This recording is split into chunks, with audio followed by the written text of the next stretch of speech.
ಯಾದಗಿರಿ ಜಿಲ್ಲೆಯ ಕನ್ನಳ್ಳಿ ಮತ್ತು ಸುತ್ತಲಿನ ಗ್ರಾಮಗಳು ಸಾಹಿತ್ಯ, ಸಂಗೀತ, ನಾಟಕ, ಸಾಂಸ್ಕೃತಿಕ ಕಾರ್ಯಕ್ರಮಗಳ ತವರೂರುಗಳು ಎಂದು ಕಾಂಗ್ರೆಸ್ ಮುಖಂಡರಾದ ವೆಂಕಟೇಶ್ ಬೇಟೆಗಾರ ತಿಳಿಸಿದರು.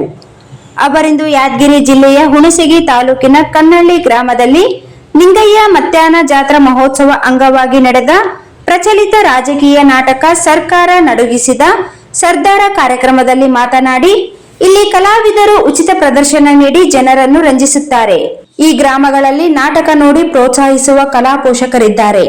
ನಾಟಕಗಳು ಪ್ರಚಲಿತ ವಿಷಯಗಳನ್ನು ನೇರವಾಗಿ ಜನರ ಮನಸ್ಸಿಗೆ ಮುಟ್ಟಿಸುತ್ತವೆ ಎಂದರು. ಕಲಾ ಮಂದಿರ ಅಂದ್ರ ನಾವ್ ಅಲ್ಲಿ ಕುಂತು ಮಾತಾಡಬಹುದು, ಕುಸ್ತಿ ಆಡಬಹುದು, ಕಬಡ್ಡಿ ಆಡಬಹುದು. ಆದ್ರೆ ಈ ರಣರಂಗದಲ್ಲಿ ಕುಂತು ನಮ್ಮ ಜೀವನಕ್ಕೆ ಬೇಕಾದ ಜೀವನದ ಅಗತ್ಯವಾದ ಪೌರಾಣಿಕವಾದ ನಮ್ಮ ಸಂಸ್ಕೃತವನ್ನು ಕೇವಲ ಒಂದೇ ಒಂದು ರಾತ್ರಿಯಲ್ಲಿ ನಮಗೆ ಬೇಕಾದ ಎಲ್ಲ ಒಂದು ನಾಟಕವನ್ನು ಅಭಿನಯಿಸ್ತಾರೆ. ತಾವೆಲ್ಲರೂ ತನು ಮನದಿಂದ, ಯಾಕಂದ್ರೆ ನಾವು ಎಲ್ಲಾ ಕಡೆ ಹೋಗಿ ನೋಡಿವಿ, ಟಿಕೆಟ್ ಹಚ್ಚಿ ನಾಟಕ ಆಡ್ತಾರ. ಆದ್ರೆ ಇಲ್ಲಿ ಕರ್ಡಕಲ್ ಆಗಿರ್ಬೋದು, ಕನ್ನಳ್ಳಿ ಆಗಿರ್ಬೋದು, ಯಾವುದೇ ದುಡ್ಡಿಗಾಗಿ ಆಡೋದಿಲ್ಲ ಅವರು. ನಮ್ಮ ಗ್ರಾಮ ಒಳ್ಳೆ ರೀತಿಯಿಂದ ಇರಬೇಕು, ಅಭಿವೃದ್ಧಿಯಿಂದ ಇರಬೇಕು. ನಾವೆಲ್ಲರೂ ಪ್ರೀತಿ ಬಾಳ್ವೆಯಿಂದ ಬದುಕಬೇಕಂದು ಫ್ರೀಯಾಗಿ ಉಚಿತವಾಗಿ ನಾಟಕ ಆಡ್ತಾರ. ತಾವೆಲ್ಲರೂ ಒಂದು ಜೋರಾಗಿ ಚಪ್ಪಳಿ ತಟ್ಟಬೇಕು. ತಾವೆಲ್ಲರೂ ಬಂದಿದ್ದೇವೆ ವಿನಃ ಮಾತನಾಡಲು ಬಂದಿಲ್ಲ. ಮಾತನಾಡುವ ಸಮಯ ಅಲ್ಲ.